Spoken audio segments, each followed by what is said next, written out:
But tell me why you decided not to do a bubble when that approach had such great success for the NBA, whereas the MLB, taking the other approach, having their teams travel, did cause a number of delays due to positive COVID tests. Well, because, we have a 5-month season. We don't think a bubble's practical for a 5-month season. And we have what we call a bubble at each club. So there's a bubble around our training facilities. Those have gone through extensive protocols. We also have a bubble around our stadiums, and that's an extensive protocol that are separate.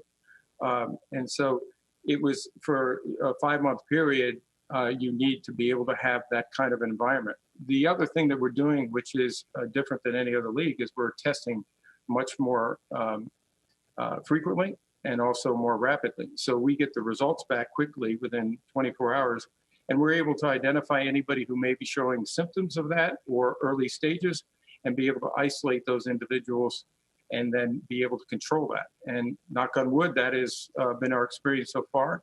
Our medical teams have done an extraordinary job, and we have the best in the business, and I think it's showing through on that. Now, you mentioned bubble around stadiums. What is the latest? Tell us what is the latest about having fans in stadiums, and tell us whether you're feeling political pressure from the president to have those stadiums be full. No, we feel our own pressure, the pressure of our fans. We want our fans to be able to experience the games. And so that's always been our intent, is to open up for our fans.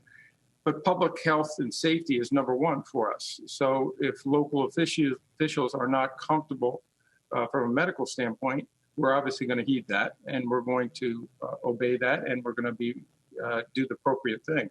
And we're going to have 2 or 3 stadiums next week, which will have significant fans in them. And I believe that will continue to grow as the season goes on. I think people want to get comfortable, not only our fans, but also the local officials.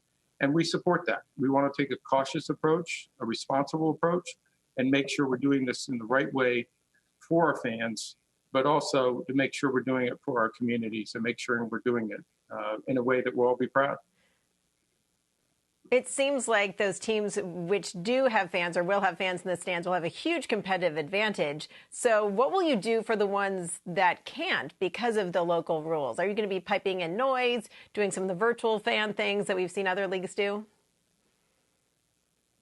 Julie, I would probably take issue with the fact that it's a huge competitive advantage. As you know, our stadium sizes are different across the league.